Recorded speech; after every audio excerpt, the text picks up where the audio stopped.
우리 모두는 2017년의 마지막 시간에 또다시 주의 이름 앞에 함께 모였습니다. 주님께서 이 시간 저와 여러분 모두와 함께함을 믿으시기 바랍니다. 그리고 주님께서 베풀어 주실 은혜를 기대하시기 바랍니다. 2017년을 떠나 보내는 여러분의 마음은 어떠하신지 모르겠습니다. 후련하신 마음이 드는지 아니면 참 섭섭하다 하는 마음이 드시는지 모르겠습니다. 하지만 우리의 생각이나 우리의 마음과는 상관없이 그것과 별개로 시간은 계속 지금도 흘러가고 있습니다. 2017년을 보내면서 우리는 2018년도를 맞습니다. 낮예배에서 저와 여러분이 함께 살핀 바와 같이 지식 없는 소원은 선하지 못하며 발이 급한 사람은 잘못 간다. 사람의 어리석음 혹은 사람의 미련함이 자기의 길을 굽게 한다. 이런 말씀이었습니다. 사람이 어리석은 그런 판단, 그것이 결국 자기의 길을 굽게 만들어서 결국 그것에 따른 결과를 스스로 짊어져야만 된다라는 것을 우리에게 알려주는 말씀의 내용입니다. 저와 여러분의 삶은 끊임없이 그 원인에 따라서 어떤 결과가 주어지고 또 그 결과가 주어지면 그게 또 하나의 원인이 돼서 또 그 원인에 따라 또 다른 결과를 또 만나게 돼요. 그래서 저와 여러분의 삶은 끊임없이 원인과 결과가 맞물려 가면서 계속적으로 이어지는 삶을 살아가게 됩니다. 이걸 두고 옛 우리의 신앙의 선배들은 뭐라고 말했냐면 이걸 두고 제2원이다 이렇게 말했어요. 제1원인 이렇게 말하면 하나님께서 행하시는 그 모든 일들을 두고 제1원인 가장 근본적인 원이다 이렇게 이야기하였고 저와 여러분이 이 땅을 살아가면서 매일매일 부딪히는 삶 속에서 어떤 원인을 만들고 그 원인이 하나의 결과를 만들어내고 또 그 결과가 또 하나의 원인이 돼서 또 다른 결과를 만들어 나가는 이런 계속된 부분들을 두고 제2원인이다 이렇게 불렀습니다. 이것은 결코 무시할 수가 없게 됩니다. 공부를 많이 하지 않은 사람이 좋은 결과를 기대할 수 없고 좋은 결과 나오지 않게 되면 그게 또 하나의 원인이 돼서 계속적으로 그런 삶을 계속 살아가게 되는 겁니다. 이토록 저와 여러분이 살아가는 삶은 끊임없는 이런 원인들과 결과들이 맞물려 돌아가면서 살아가게 된다 이 말이죠. 이걸 결코 무시할 수가 없는 겁니다. 사람들은 꿈꾸죠. 이런 모든 것들을 무시하고 한 번에 우리의 삶이 좀 점핑이 되면 얼마나 좋을까, 확 뛰어오르면 얼마나 좋을까 이런 생각을 하는 겁니다. 그래서 어쩌면 사람들은 자신들이 살아가는 삶 속에서 요행을 더 바라는지 몰라요. 한 번 당첨만 된다면 내 삶은 한꺼번에 다 바뀌게 될 텐데 한 번 이렇게만 된다면 나는 모든 것들을 다 뛰어넘을 수 있게 될 텐데 이런 생각들을 우리가 자주 하곤 하는 것입니다. 그러나 우리의 인생은 그렇게 펼쳐지지 않는다라고 하는 것입니다. 그럼에도 불구하고 우리 하나님께서는 우리의 삶의 어떤 계기를 마련해 주고 계십니다. 원인과 결과의 끊임없는 연결고리를 어느 정도 끊을 수 있는 계기 말이죠. 그 계기는 우리에게 새로움을 주시는 것입니다.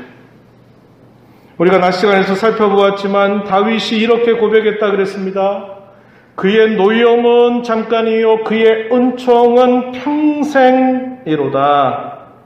저녁에는 울음이 깃들일지라도 아침에는 기쁨을 주시리로다. 이렇게 다윗은 시편 30편 5절에서 이렇게 고백을 했습니다. 다윗의 고백은 우리 가슴에 지금도 메아리 치고 있는 그런 은혜로운 말씀으로 들려지고 있습니다. 2017년 시작한 지 엊그제 같은데 벌써 마지막 시간을 맞았습니다. 늘 그러하듯이 아쉬움과 후회가 많습니다. 처음 결심대로 살지 못했고 그렇게 많은 순간들을 잊고 저버리고 무심하게 살았던 시간들이 우리의 머릿속에 떠오릅니다. 우리의 머리는 가고 있는데 마음이 움직이지 않는다든지, 우리의 마음은 가고 있는데 우리의 행동은 따라가지 않았던 그런 순간들이 얼마나 많았나요? 상처를 주기도 하고 상처를 받기도 하고 보낸 시간들 또한 얼마나 많았습니까? 그럼에도 불구하고 우리 하나님께서는 우리 모두를 긍휼히 여기셔서 또 새로운 한 해를 우리에게 주셨습니다. 다시 한번 하나님께서 우리의 마음을 정돈하고 새롭게 해주셔서 기대와 소망이 넘치는 새해를 시작하게 해주신 것입니다. 조금 전 저와 여러분 함께 에베소서 5장 15절로 21절 말씀을 함께 읽었어요. 이것을 가지고 성령이 충만한 삶이라고 하는 제목으로 말씀을 나누고자 하는데요.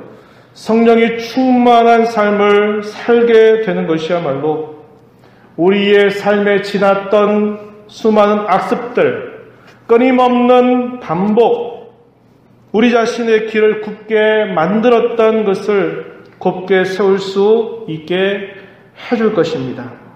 오늘 우리가 읽은 이 말씀의 내용은 에베소서 4장부터 계속적으로 이어지는 말씀의 내용입니다. 에베소 4장에서 어떤 말씀을 하시는가? 우리가 새 사람이 되었다라고 하는 사실을 이야기합니다. 그래서 오늘 본문은 새 사람을 입은 자로서 우리가 이 땅의 삶을 살 때 지혜롭게 우리의 삶을 살 것을 가르쳐 주고 있습니다. 바울 사도는 오늘 우리가 읽은 이 본문 15절 말씀에서 이렇게 말하고 있는 겁니다. 그런즉 너희가 어떻게 행할 것을 자세히 주의하여 지혜 없는 자같이 하지 말고 오직 지혜 있는 자같이 하라, 이렇게 말합니다. 어떻게 행할지를 자세히 주의하여서 지혜롭게 살아가라고 권해주고 있습니다. 종교개혁자였던 칼빈이라고 하는 사람은 이런 말을 했어요. 새 사람으로 태어나서 살아가는 신자들의 삶을 이렇게 표현한 바가 있습니다. 마치 극장에서 관중들로 둘러싸인 가운데 행동하는 것처럼 떳떳하게 살아야 한다, 이렇게 말했습니다. 극장에서 관중들이 다 지켜보고 있는 가운데 행동하는 것처럼 떳떳하게 살아야 할 사람, 그런 사람들이 누구인가? 바로 예수 그리스도 안에서 새롭게 태어난 사람, 거듭난 사람, 새 사람은 이러한 삶을 살아야 된다라고 이렇게 말한 것입니다. 왜냐하면 우리 믿는 사람들은 하나님이 지켜보고 있는 중에 살기 때문이요, 수많은 천사들이 보고 있는 중에 살고 있기 때문이라고 알려주고 있습니다. 오늘 우리가 본문 말씀 16절 말씀에 보면 우리가 이 땅에 살아가는 삶에 대해서 올바로 인식할 것을 가르쳐 줍니다. 뭐라고 이야기합니까? 악한 세상 가운데서 세월을 아끼라고 우리에게 가르쳐 줍니다.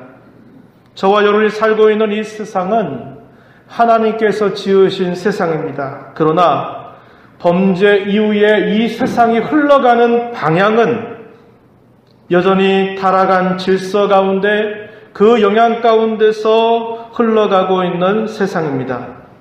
그러한 세상 가운데 살아가는 새 사람을 입은 신자들을 향하여서 사도는 이렇게 말하는 겁니다. 세월을 아끼라, 이렇게 명령하고 있습니다. 이 세월이라고 하는 말은 정해진 시간이죠. 좀 더 구체적으로 말하면 뭘까요? 우리의 주어진 한평생이라고 하는 시간입니다. 그런데 이 시간은 모두에게 동일하게 주어진 시간이 아니고 이 시간은 사람마다 다 다른 겁니다. 일찍 왔다 그래서 항상 일찍 떠나는 게 아니고 늦게 왔다 그래서 늦게 가는 것도 아니라 우리가 이 땅에 오는 데는 순서가 있지만은 우리가 이 땅에서 주어진 평생을 살고 떠나는 것은 그 순서가 없는 것입니다. 여기서 말하는 세월이라고 하는 의미를 막연하게 긴 시간으로 이해하지 말고 여기서 말하는 시간은 내 평생이라고 하는 시간입니다. 내일 일을 알 수 없는 우리네 인생 속에서 평생은 어쩌면 오늘이 될 수도 있고 며칠이 될 수도 있고 알 수 없는 것입니다. 우리에게 주어져 있는 그 시간들을 아끼라라고 이렇게 말하는 겁니다. 이 말을 두고 두 가지 번역이 가능한데, 하나는 세월을 구속하라 하는 의미, 이렇게 번역할 수 있습니다.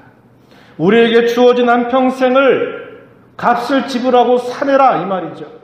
이런 의미가 하나고, 또 하나는 우리의 한평생이라고 하는 것을 우리의 모든 기회로 선용하라라고 하는 의미를 또 나타내주고 있습니다.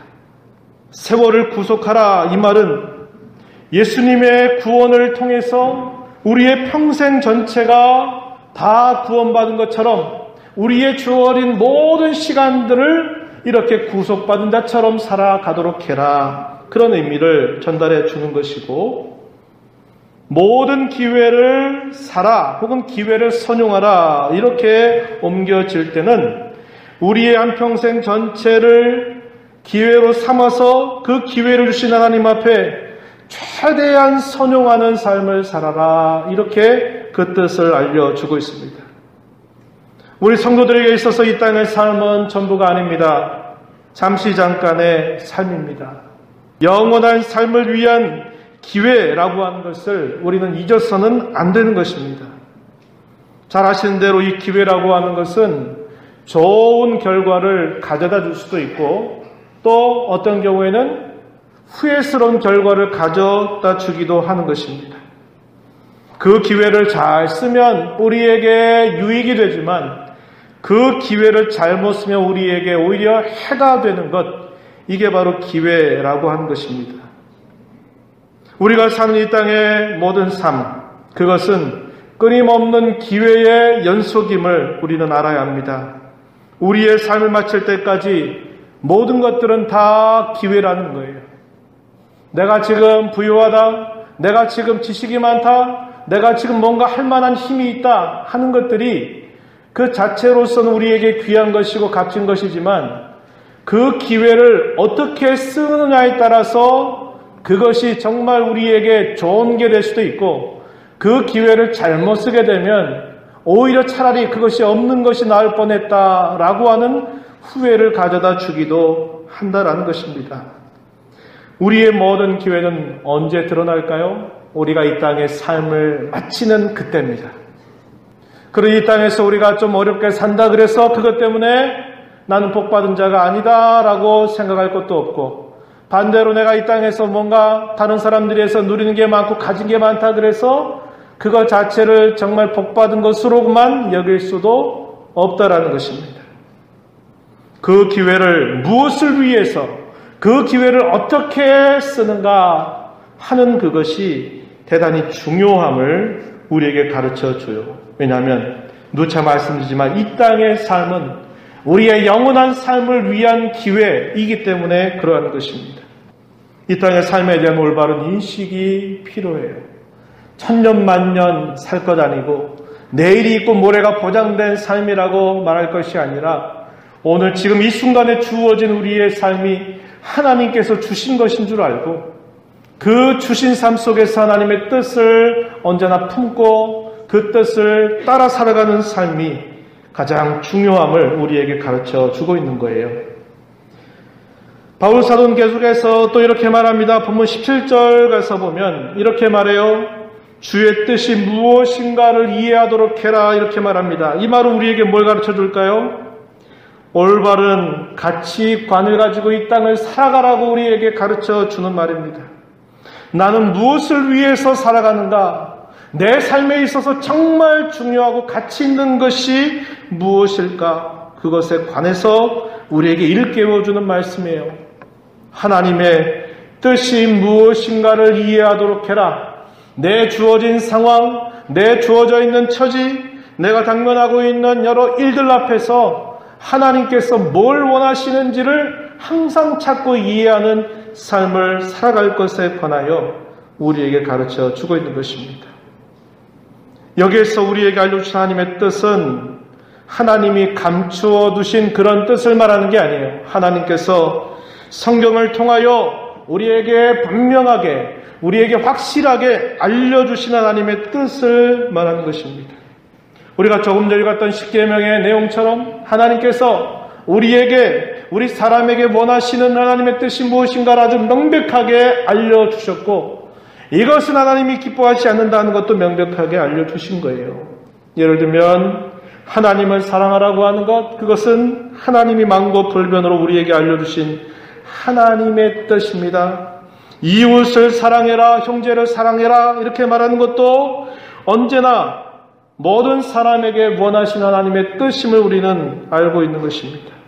우리가 모이는 교회로 예배하는 것뿐만 아니라 흩어진 교회로 우리의 삶 속에서 예배와 같은 삶을 살아가는 것도 역시 하나님의 우리에게 원하시는 그분의 뜻임을 분명하게 가르쳐줍니다.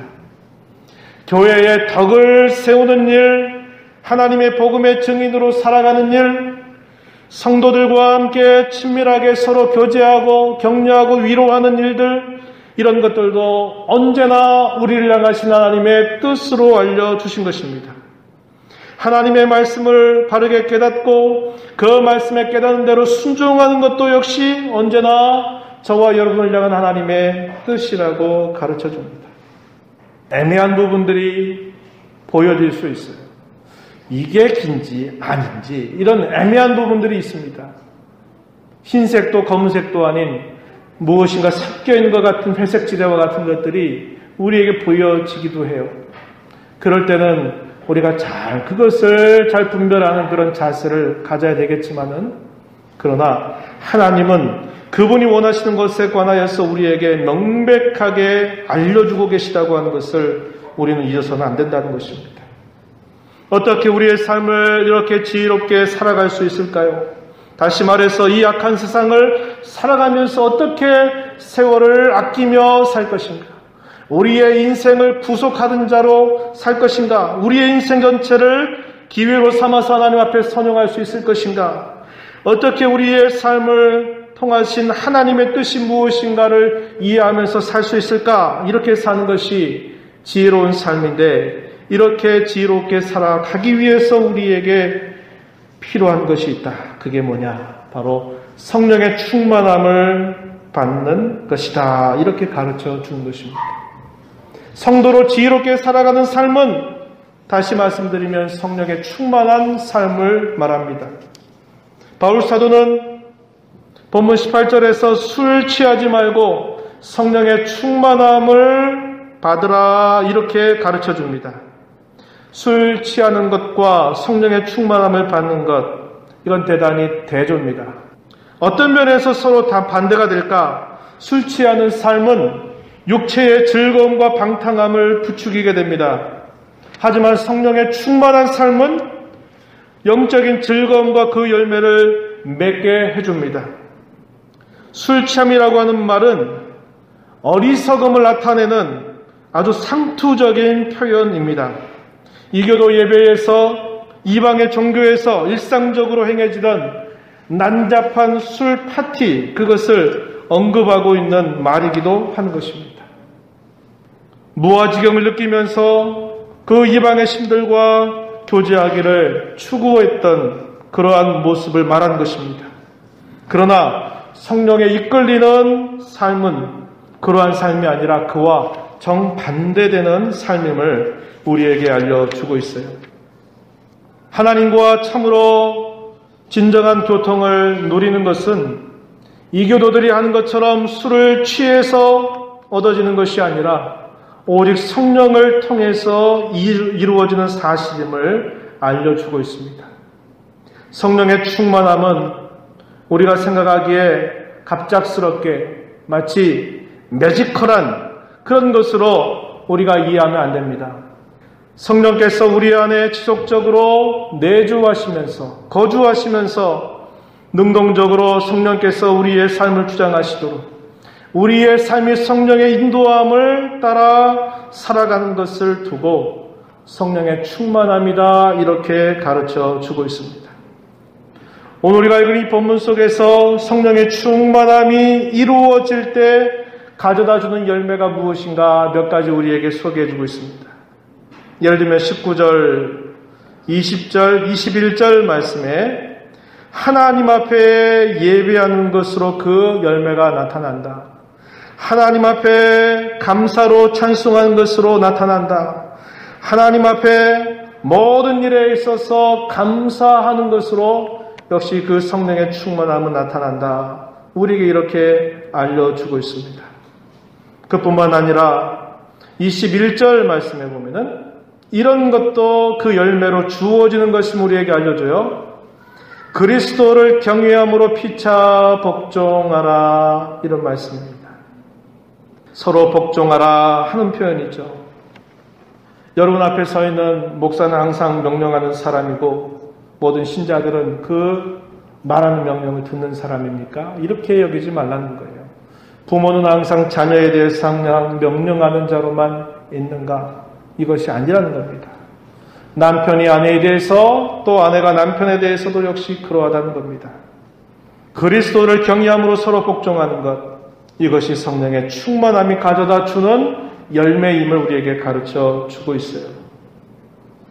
그래서 5장 22절 이하로부터 길게 설명되는 말씀, 예를 들면 5장 22절 이하에 남편과 아내와의 관계를 이야기할 때에도 어떻게 해라?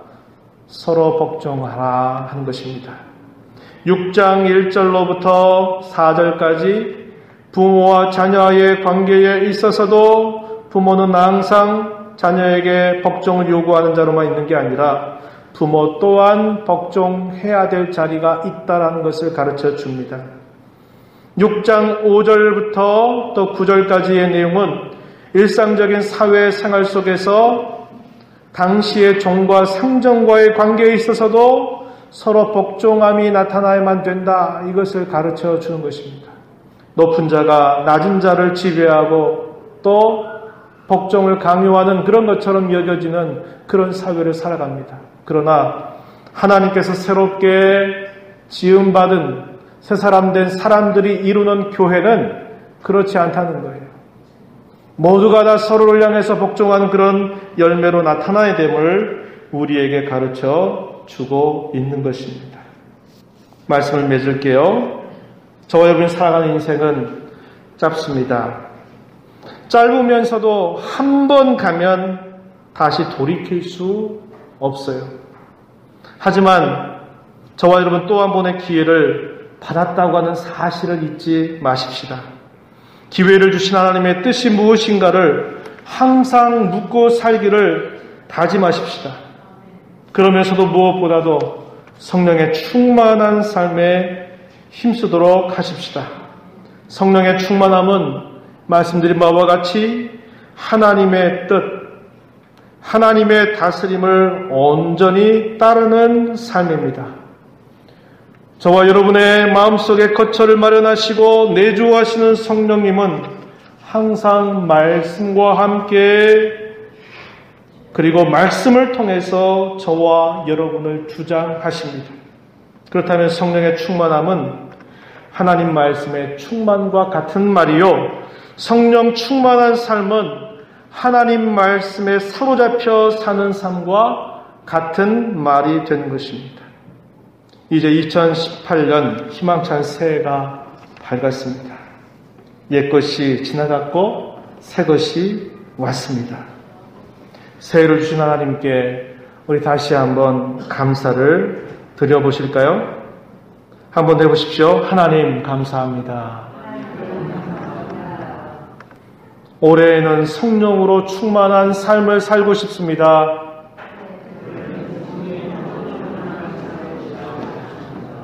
저희를 도와주세요. 이렇게 살기를 소망하는 저와 여러분 모두가 되기를 진심으로 바라고, 이러한 소망을 갖고 있는 저와 여러분에게 하나님의 크신 은혜가 함께 하시기를 축복합니다.